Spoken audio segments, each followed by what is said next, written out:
starting our previous session for today. First of all, we'll choose out the group leader. Who will be the group leader for today? Alright, let's see how you proceed. Okay, scribe, Komal, you will scribe for today, down the board. Next, timekeeper. Alright, Lubna, your timekeeper. Okay. Lubna, can you tell us the time right now? Alright, the session will be of 1 hour duration. Keep telling us every 15 minutes. Okay. We could see how to proceed. Read the scenario loud. First, let us discuss the ground rules. That first of all, no crosstalk. Secondly, if anyone wants to add anything, please raise your hand and then only speak. And let's review the scenario. A 29-year-old male Salim visits his GP complaining of cough and hemoptysis. He is a non-smoker. He has also noticed some weight loss. On examination, he is anorexic and clammy with a raised temperature. Blood tests show a reduced white cell count amongst other abnormalities. Past medical history includes a blood transfusion following RTA 2 years ago, that is road traffic accident. He is married to Lubna, who is 24-year-old with a 1-year-old baby. The GP ordered an HIV test that came back HIV positive. How would you approach the patient in light of the disease pathophysiology, signs and symptoms, complications, treatment, and implicit social issues? So what we have over here is that first of all, after the way we proceed is that after discussing the key points in this, we will have to, the main point that they have asked us is that how we have to approach the patient in terms of the signs and symptoms. We don't have to discuss it, we have to tell how we will approach the patient in terms of how will we inform you, what are the complications going to be, what are the signs and symptoms, and what will this, how will it affect his life in the long run. So let's start by highlighting the key points.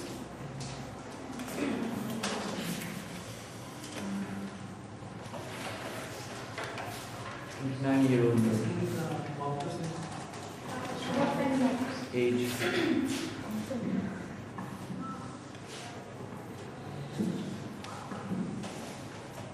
Weight loss. Non-smoker.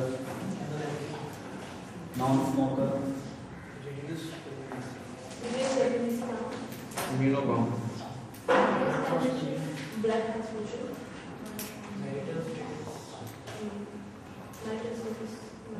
And 1-year-old baby. Who plays them? Non-smoker. And HIV positive. RTA 2 years ago. RTA 2 years. Right. 2 years ago. Non-smoker.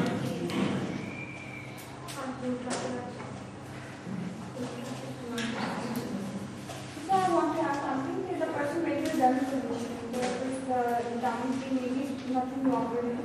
So he has a mild symptom, nothing severe. Let him go to a medicine. Let us first discuss it like what are his presenting complaints? Anyone can add what are his presenting complaints?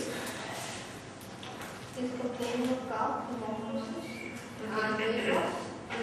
On physical examination, in like 6 exam, and he has raised temperature. And on pathology, we have seen that he has reduced blood vessel count. And in his examination, okay. Then what about his past medical history? He has undergone blood transfusion a few years ago, and he's married. Okay. That is the family history and 1-year-old baby as well. Okay. So what are the anyone of you? What are the important things that you feel that are coming out of this scenario?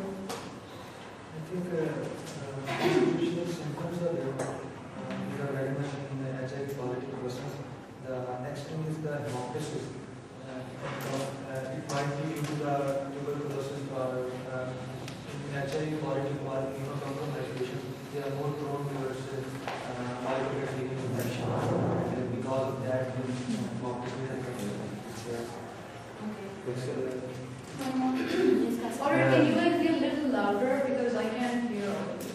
As the patient is HIV positive and probably got it from the blood transfusion after the road traffic accident, and that caused him to be immunocompromised, and that caused some opportunistic infections probably cough and hemoptysis and non-smoking are signs and symptoms of TB, and basically opportunistic infections.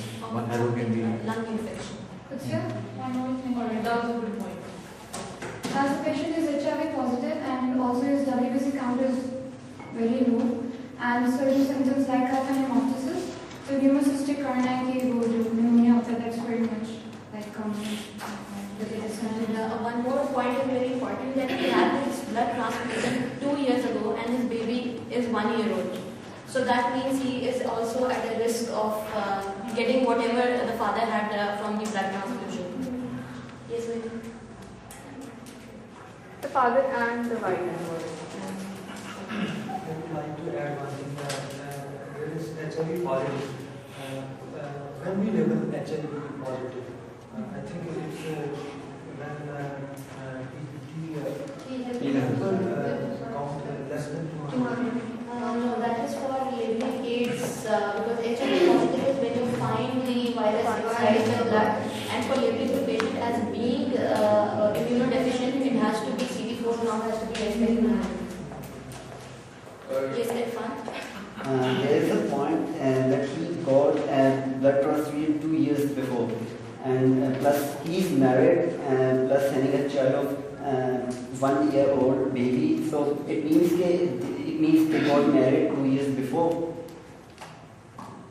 There is a time lapse of 2 years, so maybe he got infection from Lubna, HIV infection from Lubna. Whatever that was a possibility. And Abdullah, you were raising your hand. I would say that there is a reduced white cell count, that means that can get very opportunistic infection. So, there are also some pathology in GI causes anorexia and excessive loss of weight. So there might be some pathology in GI. These are the constitutions of the whole body. Please speak louder. Ijaz? May I add? It says here he is a child of 1 year old. He had roadside traffic accident 2 years ago, and that's 1 year back. Another 9 months for the baby. That means there was a gap of 3 months. If he was infected with HIV, it has a latent period, and it takes time before the HIV virus becomes active or the patient actually shows signs of immunodeficiency. So although there is a risk, there is a chance, but there is no chance for the baby and the mother of having AIDS at this point, or at least for HIV. The second thing I would like to say is he's already showing signs of immunodeficiency. So the virus is probably activated in him. Right, and you say that he is showing signs of immunodeficiency because he's coughing up blood, he has a temperature and he's low white blood count. Does temperature and coughing up blood indicate that a person is immunocompromised? Because Exactly. cell is falling down. One by Cell count is cell. falling down. Yeah. The cell count is falling down, which shows he has active infection. Active infection. Actually, HIV presents in some other diseases. HIV itself is asymptomatic. It presents in other diseases.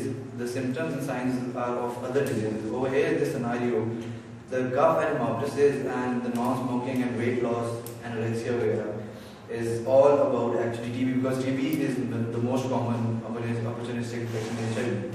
Okay, so I think everyone, all of the participants have agreed to this, that it is, as the person is HIV positive, he has some sort of opportunistic infection.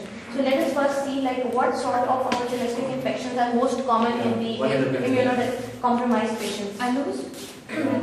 Yeah, no, we write down whatever everyone knows. I think as far as I know, if the count is still greater than 200, then it can be other bacteria, normally bacterial infections. Usually the typical mycobacterium. Fungal infections like candida. Yeah. Which one? If the count is greater than 200, it is bacterial. Usually the typical mycobacterium. For those of you who are not participating, I'm watching you take part in the discussion. If the count is less than 200, greater than 200.